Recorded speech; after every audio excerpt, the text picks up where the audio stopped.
Ben, thank you for taking the time. I feel pretty selfish, actually, stealing some time from you because I know everything else you do is benefiting so many other people. So I won't try to take too much of your time. I got all the time in the world for you. You know that. Anything for you guys up there. Yeah. No, and I see you maybe once or twice a year, and it's always, you're the mayor of Central Illinois. So, I feel, I always have to go down there to see you. You never come up north. I think I take that personally.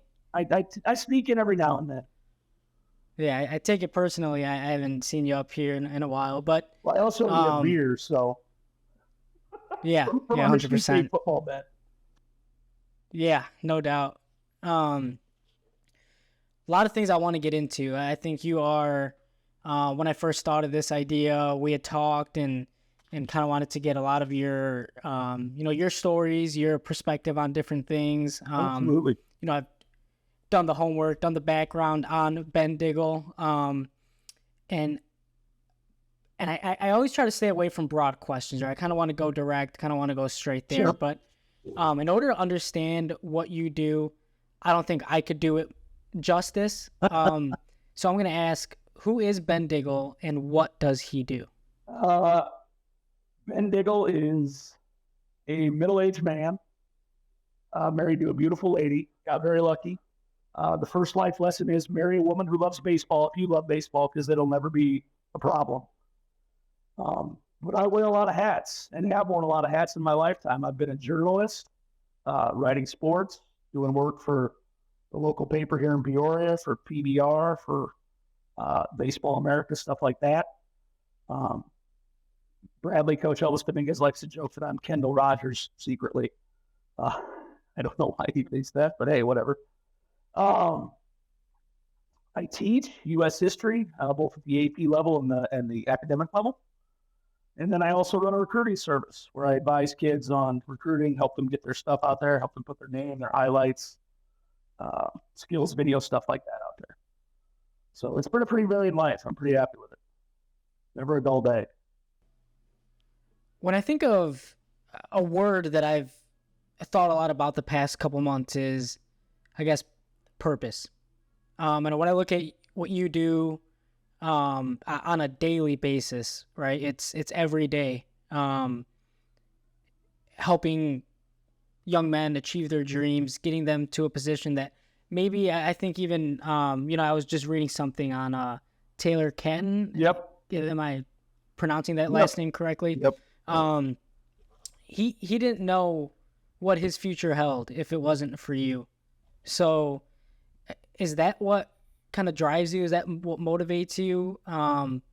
Really putting these young men in a position that they might, admit that they didn't think they could get to without you. Absolutely. And it really, we had at the high school the other day, we had a little discussion, and some people were asking if a position was paid. Some people were asking, what's in it for me? Do I get a day off out of this? Whatever it might be. And I said, what are we here for? We're here for kids.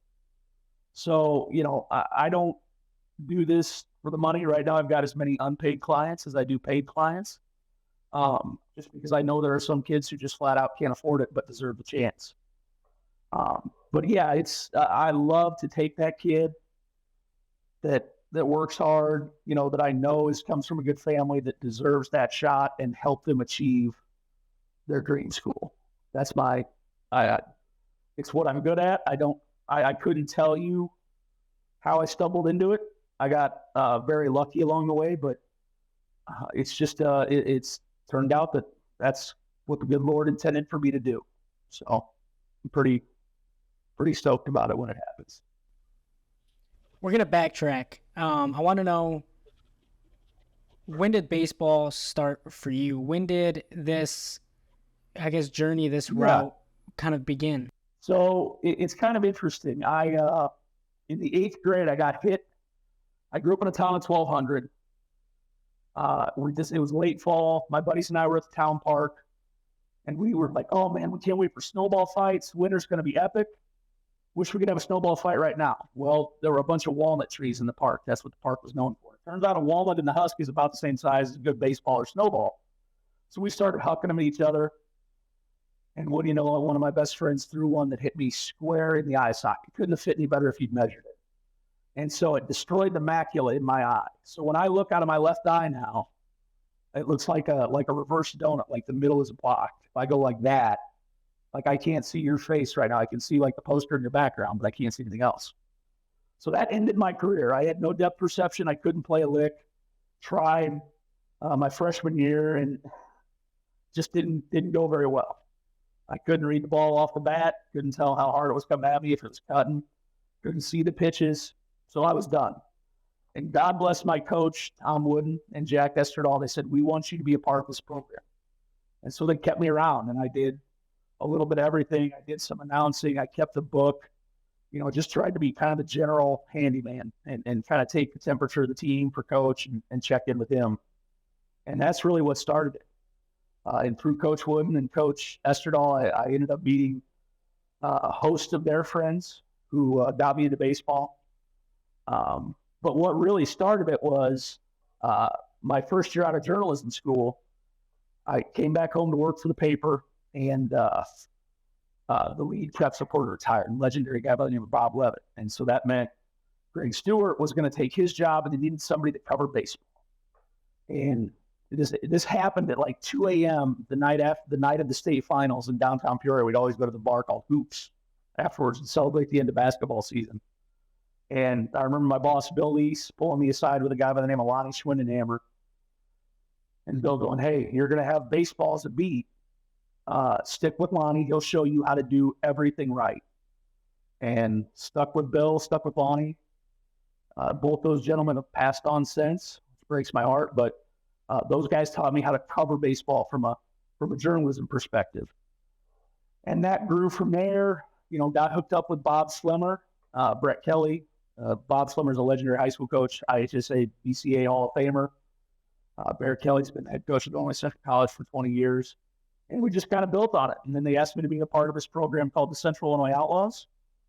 And I joined up. They wanted some publicity. And it turned out that I wanted to coach. And so they were kind enough to indulge me. And then it turned out that I was also pretty good at communicating with college coaches and getting them the info they wanted and telling them the truth.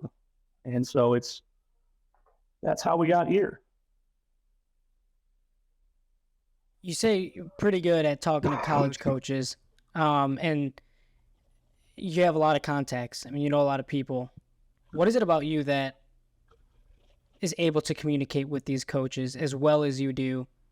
And I guess, can anyone do it? Or is it just maybe a special gift that you've learned along the way, that you've acquired? I think it comes from the journalism background that I'm able to talk to guys and figure out, hey, this is what we want. This is what we need. But the other side of the coin is when I started this and when I started talking to college coaches, Bob Slemmer pulled me aside and just said, remember, you can't shine a turd. It's going to smear. And I said, okay. He goes, you understand what I'm saying? I said, I think so. I said, make sure you don't wipe with your hand. I'm just messing with him. I loved him. And he said, you just gave me one of those looks. And I said, I get it. Don't ever lie. Don't lie. You can't. And that's what it is. Nothing makes my day better than when I tell a coach, hey, this is what this kid is. Go see him. And then that guy calls me back and says, you're 100% right. That's what he is. And then we're good. And that's it's building a lot of trust. And that works with guys not only around here, but guys all over the country. That's how I got hooked up at Arkansas Little Rock, Louisiana Tech, Old Dominion. Now Logan Robbins is the recruiting coordinator at Notre Dame. So, when you tell the truth and guys know they can deal with you, you're good. And that's the biggest thing. You got to, no matter how much you want a kid, how great you think that kid is, how much he deserves to go to a certain level, you've got to be honest and tell him everything. And that's the only way to go forward. I see it all the time. So many of these other guys, oh, coach, he's great. You're going to love him. Comes from a great family, good grades, blah, blah, blah. And next thing you know, nope, that's not it. Dad's up hanging on the fence, screaming at the umpire. The kid's throwing a pouting fit in the dugout. It's just like, this is not what we were promised. So that's that. The Schlem's lesson really stuck with me. It sounds like you're able to really credit the people who have influenced you and played a big part in your upbringing. Who are some of those people, and what have you learned from them the most? Oh my goodness. It starts with my uncle Steve. Steve Conlon down in Mattoon, Illinois, was a coach, and I wanted to be like him. Uh, Along the way, I met guys like Slim, um, Coach Kelly at ICC, who later hired me as his recruiting coordinator. Mike McDonald at Morton. Mike taught me how to not only coach infield well, but also how to connect with kids, how to kind of meet them where they are. And he was a very old school guy, but he understood like the same thing doesn't work for every kid. You've got to find what makes that kid work and do that. Jerry Rashid, formerly of Illinois Valley Central High School and Peoria Notre Dame High School, now the head coach of Eureka College, huge influence, would always invite me over to his house to hang out, watch baseball. We talk baseball. His sons are like brothers to me now. I just saw Jake last night at a regional game. So it's been, there's been a lot of guys, and it's not even limited to Peoria area, through guys like Schlimmer. I met Jay Thompson, the legendary coach down in Harrisburg, Jimmy Hall up at Lockport. So I've just been so fortunate to have these people come into my lives and be willing to pass it on. That's the other thing I want to do. Like, I will tell anybody how to do what I do. It's just a matter of, can you do it? Like, I can tell you how to do it, but it's only if you do it. That's the catch. What separates you then about being able to do it than others? Maybe it's a personality trait, maybe it's a mindset. Because a lot of people say that, and it's true. So many people that I consume a lot of content, a lot of podcasts, and a lot of successful people, whatever version of what define successful, however you want. But people say anyone can do it, and I think that's true. But it also requires a level of some personality traits, a mindset. What about you? It's a commitment. Do you think it's a commitment? When I work with these kids, it always goes back to what my dad and my grandpa taught me. My grandpa Diggle, Ed Diggle, ran his own auto parts store in Bloomington after he got back from World War II, where he was an airplane mechanic. My dad owned his own set of funeral homes, and both those guys made very good livings, for their families. And so what I picked up, especially after we moved over here and moved out to a farm in Spring Bay, kind of between Peoria and Metamora, and my grandfather would come over and we'd clean out the horse stalls or fix the watering trough or, repair the fence. And it was always, there's no shortcuts. There's no, hey, good enough. It's get it done right the first time. And that way you don't have to come back for more. So you're on to the next project. And that's really stuck with me, is how to, hey, once we start this, there's no halfway, there's no good enough. We're going to get this done and done right, and give these people the value for their dollar and what they deserve for their effort. How has that manifested itself into coaching? How is it? Because you have to teach those lessons that have molded you. Yes. You pass those along. So how have you seen that play out through coaching? It's really about encouraging kids to, be aware of what they're doing. And this is where so many guys get thrown off. They'll say something, but they don't show it.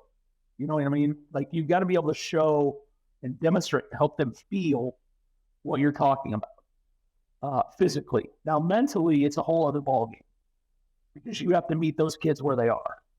You tweeted out something the other day about, your high school wrestling coach, telling you, hey, we need 6 here of head. And that was it for you. Like, that was your key. Some other kids need to get goose to the moon. I'm sure you had buddies on the wrestling team that were chugging energy drinks and, listening to that blaring rock music and just ready to go rip some dude's head off. And that's the way I was. And when I started coaching, that's the way I approached it. just full bore, I'm ready to go. Like it's time to go to battle. But a lot of kids don't respond to that. You see about half of them kind of pick it up, and about half of them go, "Yeah, it's not my style." And so it became really a journey for me to find out, okay, I didn't grow up doing this. How do I do it? And so it became a point to kind of reach out and learn how to meet those kids where they are. And one of my former players, actually, Trey Hannum, who now runs a very successful hitting business, um, really, really has shown me how to do that a lot better. And not only teach kids the lingo, but demonstrate what they should be doing, help them feel what they should be doing, and meeting them where they're at. And knowing when to kind of prod them a little bit, and knowing when to, okay, hey, we're working on it. You got to take another step here, one step at a time. So that's the secret sauce, I guess. When you think about your coaching career, and I guess just whether it's coaching, mentorship in general, what have you learned the most from athletes? Because so many times it's, we think of coaching, we think of it's a one-way street. Often that's what we think when we think of coaching, but it really is a two-way street. You learn probably just as much from coaching from your athletes, just as much as they learn about playing from you. The biggest thing I have learned, whether in teaching or coaching, these kids are watching every move you make, and what you do is what you allow. And that goes, like I said, in the classroom or in the dugout. But it really became apparent with the pandemic. So many kids have been negatively impacted by this pandemic. I had a young man, one of the top players in the state in his class of 2021, goes to the University of Illinois, and after one semester, hangs it up after fall ball, just done. Didn't have it anymore. I know of other players from Illinois that have gone, to different schools, and the same thing, couldn't go on. I think it's incumbent upon us adults to start behaving better. Whether we're how we behave at a game, how we behave at home. Our kids learn from that, and they really, if that's what you do, then that's what's allowed. And so you really have to be careful. I always joke, I swear like a sailor when I'm around adults, but when I get around my nieces and nephews, I sound like I sing in the church choir. And it's not a two-faced thing. It's just being cognizant of, I don't want them to grow up like me necessarily. Not in a bad way, you know what I mean? But just let's avoid that part of it. Wow, yeah, that's so well said. They, they are watching. No matter what kind of authoritative position you're in, and that's so overlooked. That's so not realized. Maybe even my own, just looking at myself and maybe people that, work under me, whatever the hierarchy is, that, that's, you, say that again. You allow. What you do is what you'll allow. So if I curse, you're probably going to hear a swear word in the dugout from somebody else, or when they run down the line, when they strike out, something like that. So you got to be very cognizant of how you behave. And just understand that somebody out there looks up to you. Doesn't matter who you are, whether it's your nieces, your nephews, your sons, your daughters. Maybe you're a volunteer coach in a t-ball league or something. Somebody somewhere is watching you and watching what you do and being like, that person is in a position of authority and that's what they do. So if they're in a position of authority, that's what I can do. So. Wow. Yeah, that's great. That's great. Coaching. I feel like coaching rewards you with so much. Oh. You can see athletes take that next step, again, achieve a level of success that, again, maybe they didn't think they can even get to because of you, because of the environment that you might have Yes. created, and what else has coaching given you? I'll tell you what. When I started at ICC, I spent a decade at Illinois Central College as the recruiting coordinator, and we were awful my first year. We went 4-51. 2 years later, we set the school record for wins. Went from 4 wins to 38. And I had recruited a bunch of local kids, a young man by the name of Zach Jacobs, who was just a ridiculously freaky talent. Ran 6'3", threw 101 from the outfield. Just an absolute monster. But he had a little bit of a temper. And I remember we were playing at home, and I was up messing with the cameras to make sure we were getting all the video for the kids. And Zach struck out, grounded out. I can't remember which, but it was pretty weak. And he was a 3-hole hitter, so he knew there was a lot riding on it. He spikes his helmet, tosses the bat. Well, the bat almost hits our assistant coach, Mike McDonald, who I was talking about earlier. Mac at that point was 70 years old and fighting chemo. And so I jumped him at first. And then I said, you know what, dude, meet me for breakfast in the morning. Because he lived not too far from me in Peoria Heights. So we met at the little Greasy Spoon up on War Memorial Drive. And we got it straightened out, kind of understood where he was coming from, kind of discussed how to handle these expectations, how to, do things the right way. And fast forward 3 weeks, we get eliminated in the semifinals of the MWAC tournament on a Sunday night. And Zach comes up to me, just throws his arms around me and starts bawling. And he said something I'll never forget this as long as I live. He says, "You saved my life." And we've never discussed what he meant by it. I don't know what he meant by that. And I'm still close to his family today. His younger brothers both played for me. I talked to his dad last night, and I've never brought it up and asked what he meant, because I really can't bear the thought of if it was, something serious along the category of self-harm or something like that. Like, I just don't want to know. But when a kid does that and opens himself up to you like that, that's when you've made that impact. It's happened time and again, and it's just so special. And I credit a lot of that with guys like Andrew Bartman, who used to be with ABCA and is now one of the VPs or assistant executive directors of USA Baseball. Jeremy Sheedinger, guy like Georgie Gwinnett, has been a huge influence.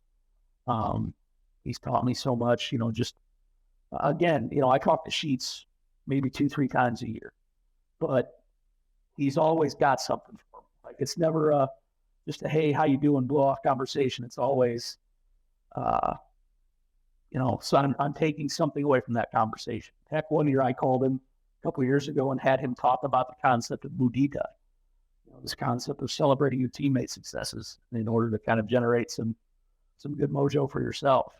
And he answered the phone at 7:30 on a Wednesday morning and was like, "Yeah, I got a half hour. Put me on speaker," and proceeds to talk to 28 teachers about it. So, it's just one of those things that you try to take in a little bit of everything and pass that along to the kids you've got, and then you take back what they give you. So, Trust. There has to be a lot of trust amounts on both sides. How do you build that? And I think every coach might have maybe a different way. I know time is definitely, but you're coaching junior college, right? So when you're at JUCO, you only have 2 years. Yeah. Right. I mean, so you build that time trust. Is of the essence, Yes. right? Time is of the essence. And there's no quick way to do it, but with kids, they respond to authenticity. And so if I tell a kid when he comes in, hey, here's what I heard on the recruiting trail, this is what coaches think you need to improve on, they appreciate that. And they'll, if you tell them what to work on, they'll do it. I had one of my Diamonds kids today reach out and go, "Coach, what do I need to do?" And I said, "Hey man, you got to strengthen your arm. You got to get more flexible as a catcher, and you got to improve your strength." And he was like, "Done, coach, I'll do it." He's a great kid, very talented. He's thrown out 20-some runners this year. But now imagine what he's going to be like when he takes that leap. And so when you're authentic like that, and when you do, as the coach, what you say you're going to do, hey, man, I'm going to have this video cut up for you tonight. Here's how you send it out. Here's where we'll post it. Here's what to do when they contact you. When you do all that and it goes according to plan and you do what you said you're going to do, the kids trust that. So that's the quickest way I've found, just to be authentic. And, I also tell them, like, hey, I'm not perfect. Like, I've screwed up. I've done plenty of dumb things in my life. But when you take responsibility for the dumb things, that makes it that much quicker to learn from, to move on, to process it, and on to the next one. It's when you let it fester and think about it that you end up consuming yourself. You've mentioned Diggle's Diamonds, something that you started. I want to give you a chance to talk about that. When did you start it, and why? Why is it different than anything you've done? So I parted ways with the Outlaws in would that have been August of 21, and wanted to stay involved in the game. I was already out of the JUCO ranks. I'd spent 10 years there, and it was just, in JUCO ball, you go from you start practice in January, you finish up, in June if you make the World Series, summer recruiting, right into fall ball, and that wraps up right around Halloween. And it was, 10 months of nonstop baseball. That burns you out in a hurry. But I wanted to stay involved. And so talking with Josh Cowton over at K's Academy, he said, hey, look, I want to start a program, but I want to do it right. And so in the meantime, what we've done is kind of start working with his K's kids. That's where a lot of my clientele came from originally. And then he was gracious enough to kind of allow me to expand it and start taking on other customers. So it's a way for me to stay involved. It's also a way for me to learn. I've learned all kinds of new stuff, how to market to kids, how to directly contact coaches with new methods. Like, hey, I'm going to get you this information in a new manner that makes it so easy. You don't have to click or navigate. It's all going to be right there in front of you. You're not going to need a thing. So, it's been fun to be, and it allows me to stay, to have a relationship with these kids where there is an element of trust. I just had one young man text me today. He's a junior college ball player, probably going to be an All-American. And he said, hey, what do you think of these two schools? And I said, now understand, I've known this kid. He played for me as an Outlaw. I said, understand, like, what I'm telling you does not leave this room, because I'm going to tell you warts and all about both the programs you asked for. But I also have to have a relationship with these schools. So understand that I'm telling you because I want you to make the best decision for you, but please don't repeat it. It's not that I don't respect these coaches. I respect the hell out of them. They've been hugely influential in my life. But I'm just telling you, like, here's what they've got coming in. Here's what they've done in the draft. Here's what, the last couple guys that I've sent there have done. And you just kind of lay it out there for them to make their best decision. Where do you see the program going? What's the vision for it? Or is it as basic as just promoting young men? No. I mean, is it? Josh and I want to break travel baseball. It's perhaps outrageous as that sounds. Travel baseball has become overrun. It's just, there's no reason in all my years as the head coach, recruiting coordinator, board member of the Central Illinois Outlaws, 15 years, we never had more than one team at each level. Now all these teams have, either it's an American or a national or, a gold, silver, bronze, whatever. They don't even name it anymore. You go to some of these tournament brackets and you see the same, team A, coached by Smith, team A coached by Johnson, team A coached by, whoever. And there's just so many kids that don't need to be playing travel baseball right now. It's a disservice to them. It's a disservice to their parents. It sells them a fake dream. There's just no point. So I want to go back to when travel ball was elite. When you sent that outline over today, I was thinking back to some of the, you asked me for some stories. And I was thinking about all the just insane baseball players that I got to coach against back when travel ball was like in its infancy. How we were able to just assemble these super teams. And it was just such high level baseball.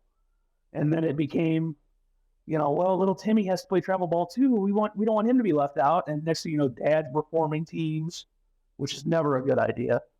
They were having 3-4 teams at a level to make sure everybody can play. I'll go to my grave thinking that's a money grab. You can't tell me you're not making money off that.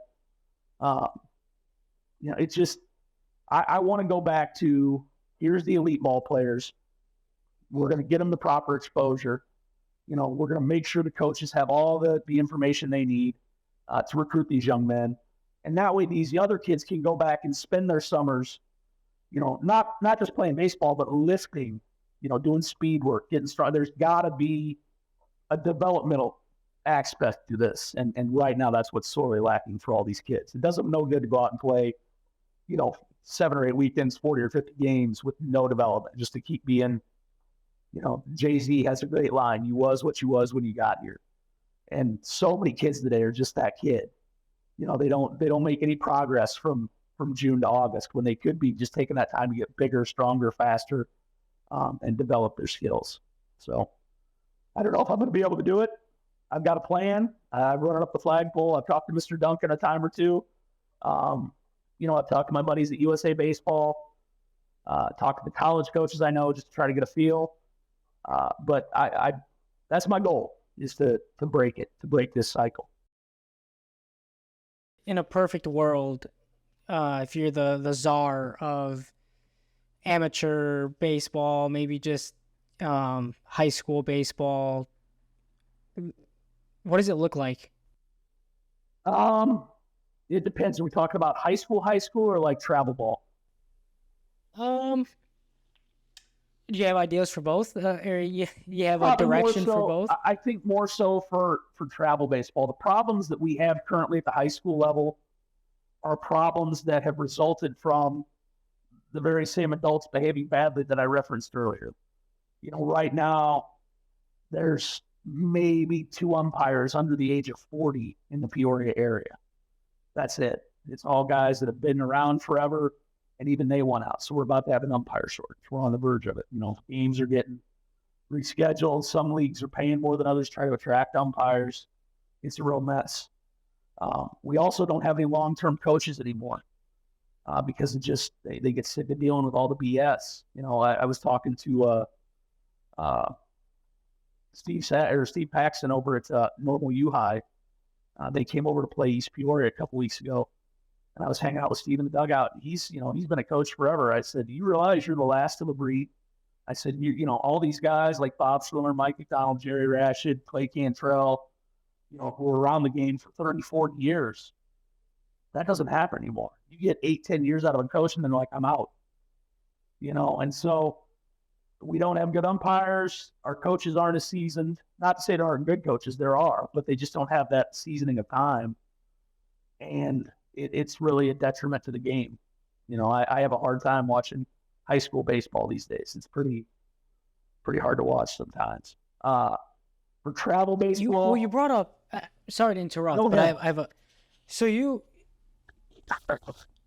brought up the point where there's almost too many teams, right? Travel teams. Yes. Are there too many high schools? Does that apply? Are there too many high schools? Are there too many high school programs, baseball programs? Because we can make the argument. We see it.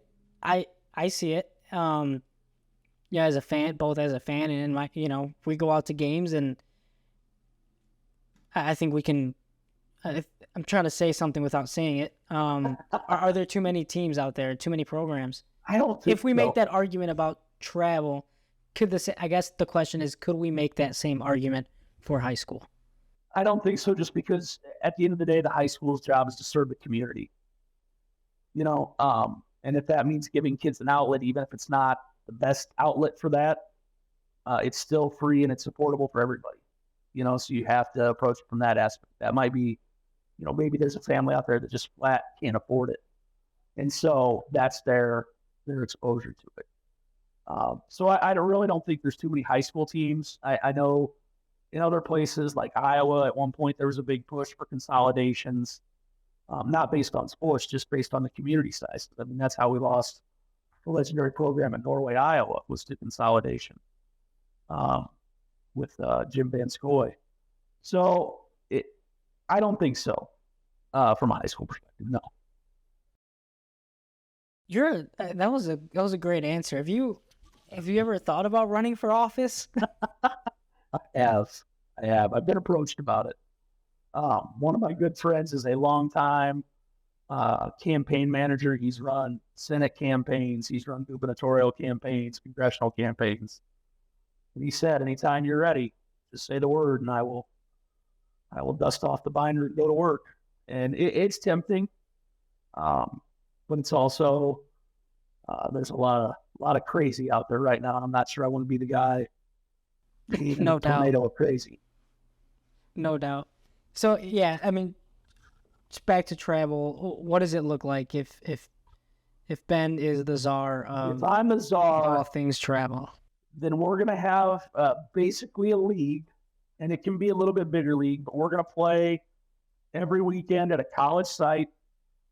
We're gonna have data analytics available. Whether that's TrackMan, Rapsodo, even the Stalker 2S's, that can give kids good feedback and give coaches what they need to make an evaluation. We're going to take a real infield, outfield. We're going to let them hit BP so the coaches can be there to watch BP. And we're not going to play for trophies. We're just playing. You're here to get exposure. You're not here to win ball games. We're not trying to risk anybody's career. You're going to have a set pitching rotation. We're going to know that Bobby Smith is going to throw the 3 p.m. game. If we get rained out, he's going to throw the first game we play after that. And that way the coaches have, hey, here's who's catching, here's who's pitching. If they have a question about a kid, hey, can you play this kid at shortstop this game? Absolutely. We can do that. We can move guys around. I think ideally, if we do it right, it could be even casted as a college camp. And we could pay the volunteer coaches, even though there might not be any volunteer coaches if they go to the third paid assistant, which many seem to be doing. Could it be the volleys?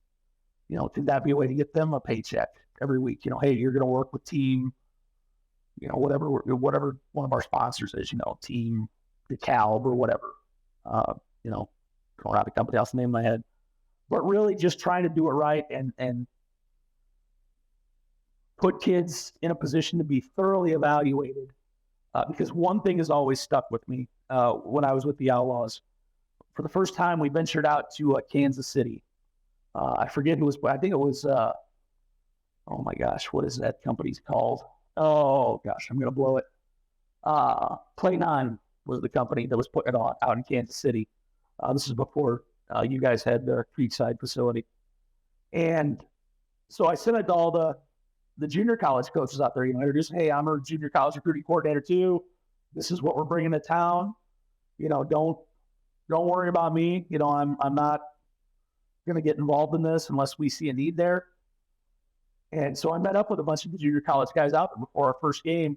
And I was talking to one of the guys, I think he was from, can't remember if it was Johnson County or Kansas City, KC, KCC. And he said, Coach, I'm going to be honest. I like what I see here. You've got some real good athletes. He said, but we're not going to recruit these kids. I said, well, what do you mean? He goes, we can't make an evaluation on one weekend. He goes, you guys aren't back out here this year. So that's the other side of it. You've got to give coaches a chance to see these kids repeatedly so that they can make those evaluations. So that's my ideal world for travel baseball. Smaller numbers of teams. For example, what Drew did a couple years ago with the Illinois State Series, 8 teams at ISU for one weekend. Giddy up. Let's go. That's perfect. We don't have to worry about playing for a trophy. Here's my 4 starters. Here's my, 4 or 8 relievers. Here we go. And it was great exposure, not only with the coaches that were there, but also, having the power of PBR behind us with, radar guns and TrackMan and all that stuff.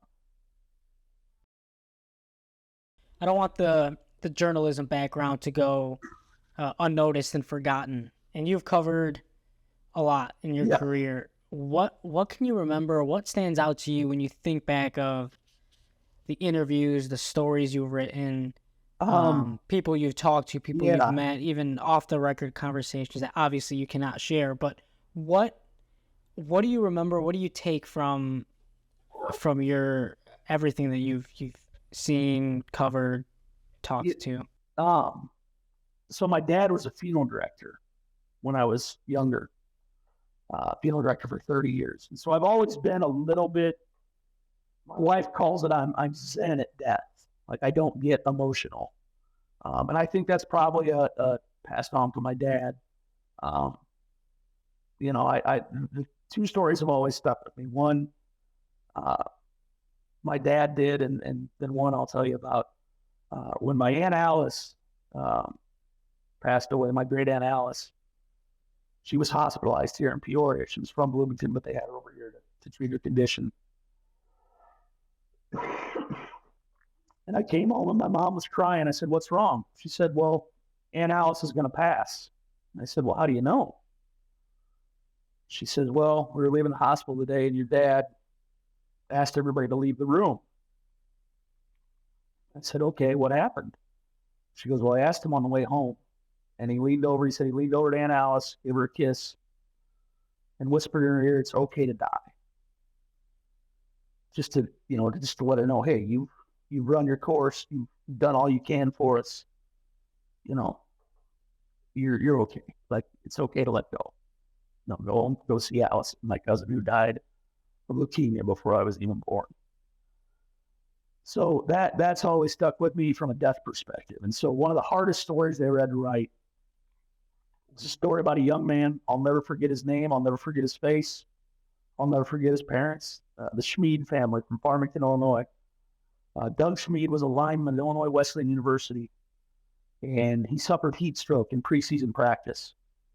Now, the hospital, Broman Hospital, is right across from the Illinois Wesleyan campus. So he got to the hospital in plenty of time. And they even reported their big preseason event for like alumni and boosters and what that is called, the watermelon feed. And they took, the coaches had taken Doug a couple slices of watermelon, and he was up, laughing and joking with them and all this. And then 3 days later, he was dead.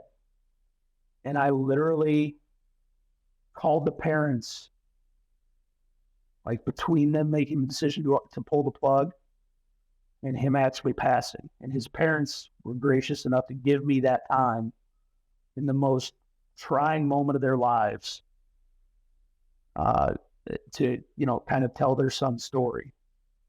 And that is just, like I said, I'll never forget. I got a bunch of awards and praise for that one from people from all over, because the story ended up going a little bit viral, at least as much as it could back in 03, 04, something like that.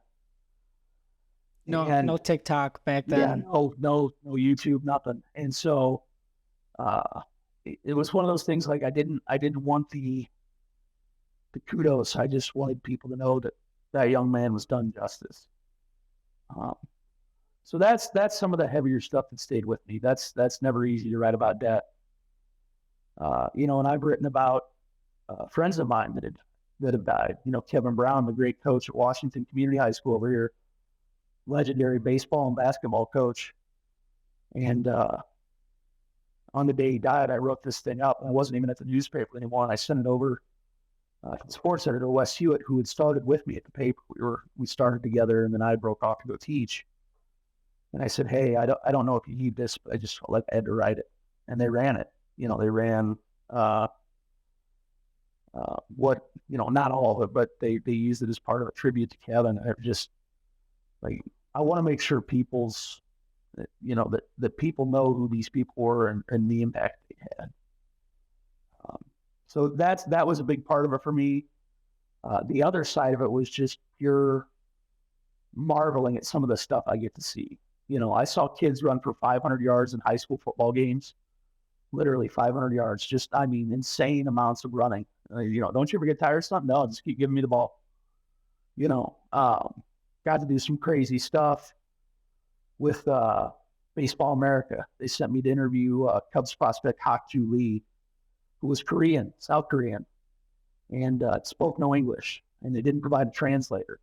So I had to go find a Korean-speaking person in Pure, Illinois to translate the interview for me. Just to, got to cover some crazy events. I remember my boss down at the Matthew Journal-Gazette when I was still going to Eastern for journalism would let me use the Illinois press passes. He's like, hey, if I'm ever not using these, you want to, build your portfolio a little bit, go cover a game. And I'll never forget being there. I think it was in 2001. Either way, Penn State came to town, and that's when they had just a wrecking defense. They had LeVar Arrington, Cordy Brown, Brandon Short at linebacker. And I'll never forget, I always stood on the sidelines because I wanted to be close to the action. I didn't want to be up in the press box. And LeVar Arrington had yellow eyes. Like that man, he was a bad man. Like I bought a buddy as the photographer, and I was like, dude, LeVar's eyes are yellow. His eyes are yellow. I don't know what that means. So That's awesome. Yeah, I also got to cover the game where we knocked off their Spartans in 2000 at the Assembly Hall in basketball, back when they were on their way to the national title.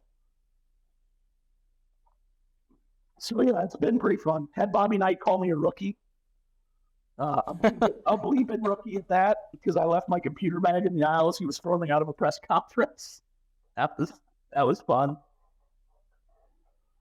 That's great. Yeah. Yeah, the storytelling, it's awesome. I mean, it's something that, I majored in journalism too at State, and as one of the inspirations of wanting to start this, I wanted to just keep telling stories, and especially with the ground level with people that I knew. I listened to these podcasts and stories, but I feel like a lot of the podcasts just kind of interview the same people over and over. It's like, okay, well, I've heard this quite a few times already, and now I get to do it with my own network and my own people that I know. It's been great so far, man. You're doing great.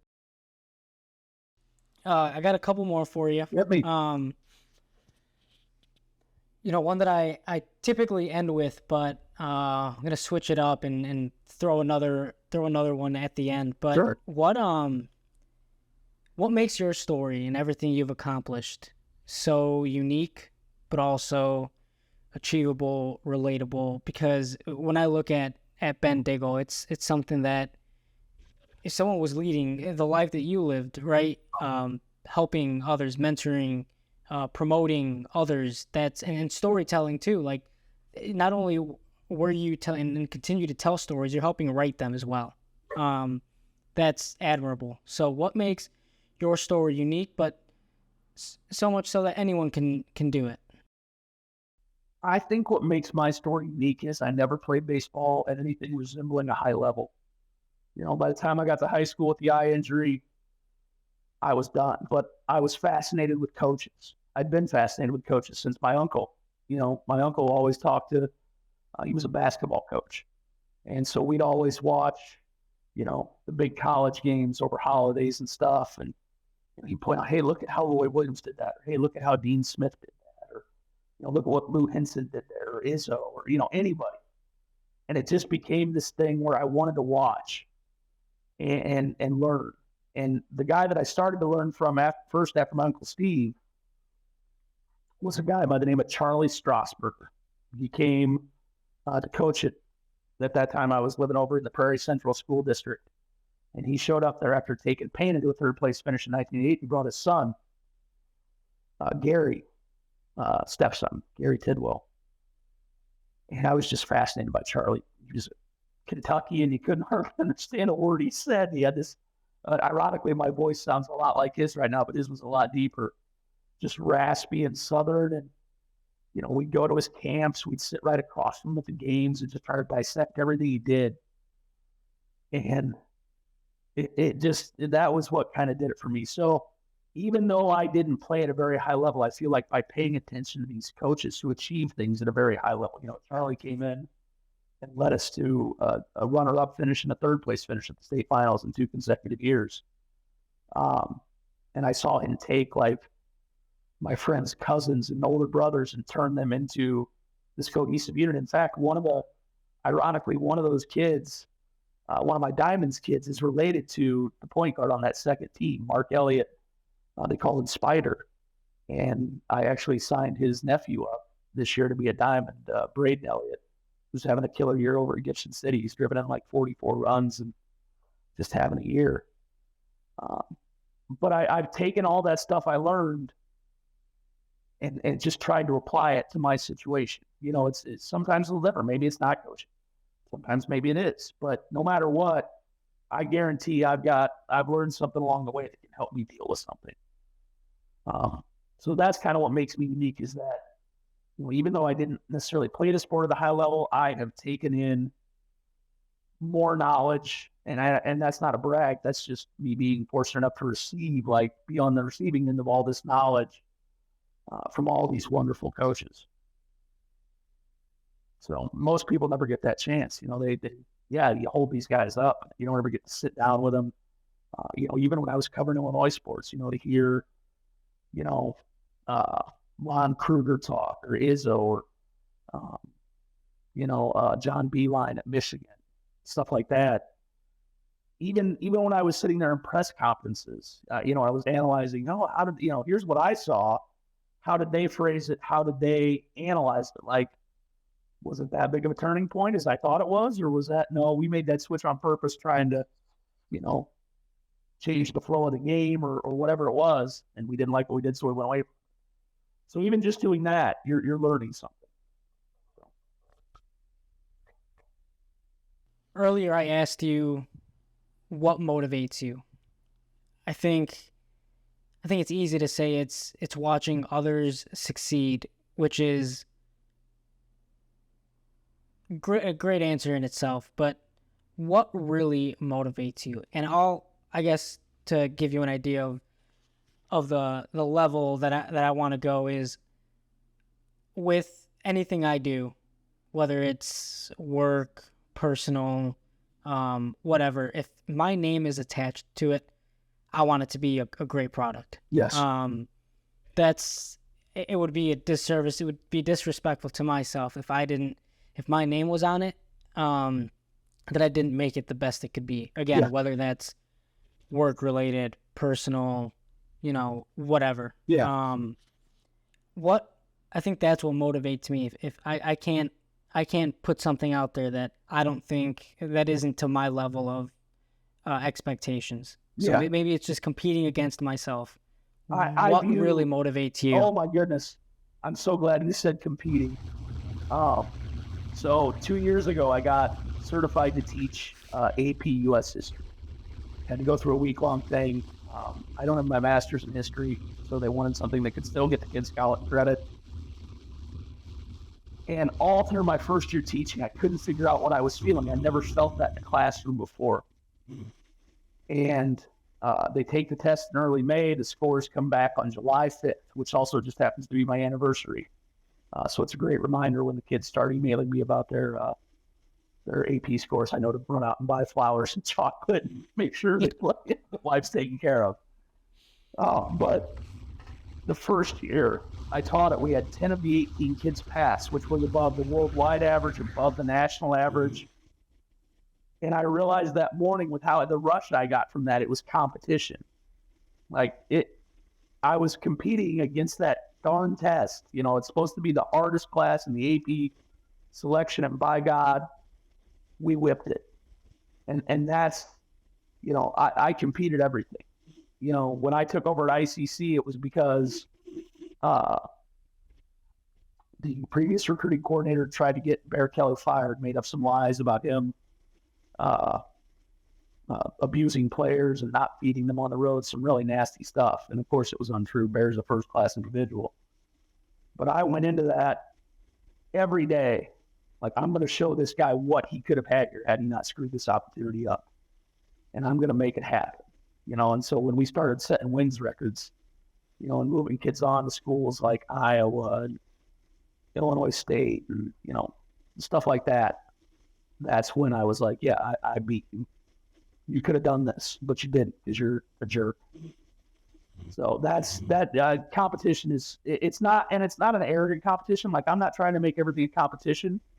It's almost like I've internalized it now to understand, like, hey, this is what we got to beat today. Whether it's the clock, whether it's the assignment, whether it's the grading, whether it's getting the challenging video gathered, maybe the field has an odd setup or doesn't, fans are all sitting in the area I wanted to film from, whatever. I've got to make that work. And so, it's you against you. How do you figure it out? That's awesome. That was a big time answer. What do we have to beat today? What do we beat? Yeah, man, that's great. I think I'm gonna take that with me for sure. Ben, thank you so much for taking the time. I tried to cover. There's so many layers to you, and I tried to cover as much as we possibly could. I want to tell you one more story. Yeah, I want to tell you one more story, and this is I've left these guys out for too long in this interview. When I got started in baseball, I told people I got incredibly lucky. Out of the blue, I thought at the time, it turned out it was a credit to Steve McAllister, the national cross-checker for the Diamondbacks, who lives here in town and whose son, Zach, was a third-round draft pick and went to the big leagues with the Indians. Steve was telling people, hey, this guy's a guy you can trust, if you want to do stuff with him. So that's how I got hired as an associate scout with the Reds. Andy Stack called me out of the blue. Said, hey, you want to work for me? Yeah, what's that entail? I'm not familiar with the pro scouting side of it. And Andy and the guys he had, Denny Nagel and Marlon Williams, were just great, taking me through it. But then Billy Kopp and Dave Payton of the, at that time they were the Illinois Sparks, now the Cangelosi Sparks. Billy called me up. He said, hey, I rode back from the WWBA with Steve on the plane. We sat next to each other. And Steve says, you're a guy that we want to be involved with. So whatever you need, it's in. And so that's how I found myself a year later playing in the first, and to my knowledge, the last tournament ever hosted at Wrigley. Back in 2008, they put on the Wrigley Classic. Billy Kopp and Stan Zielinski organized it. And we were the first game out of the chute against the Sparks. And there was some incredible talent on that field, and incredible talent from all over the country. Now the Warhawks from Ohio came in, the Diamond Devils out of South Carolina, East Cobb.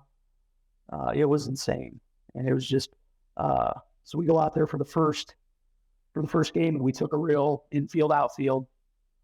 And I took along my buddy, Tim Forker, who was a great coach himself. Now he's the superintendent at Williamsfield High School, a little high school outside of town here. And Tim was a master with the fungo. I mean, I would put money on for him to smash a gnat at 50 yards. And he went to he started to hit the round home from the outfield. And he was standing up on the dirt, and he whiffs, throws stuff, and just clean whiffs on a baseball, which I haven't seen before and I've never seen since. And Tim was a diehard Yankees fan. And he comes back to the dugout all sheepish, bright red. I said, what happened here, buddy? He goes, I realized I was standing in the same batter's box as Babe Ruth. I was like, well, maybe not the exact same, but yeah, roughly the same place. Yeah. And he said that just freaked him out. So that's one of my favorite baseball stories. But it's also a credit to guys like Andy Stack and Billy Kopp and Dave Payton. I wouldn't be here without them. That was a great story. Thank you for finishing with that, and thank you for not leaving that out too. Yeah. Just have to give you your flowers again. What you do is awesome. Like I said, it's admirable. Every time we see each other, it's always smiles, and it's great Absolutely. to see you. Well, much as I'm there, Central Illinois, I know you're the guy with all the connects, man. If I need something done, I go to Tino. Yeah, 100%. Thank you. I'm sure we'll catch up soon. And Absolutely. Absolutely. Thank you for having me, man. It's a pleasure.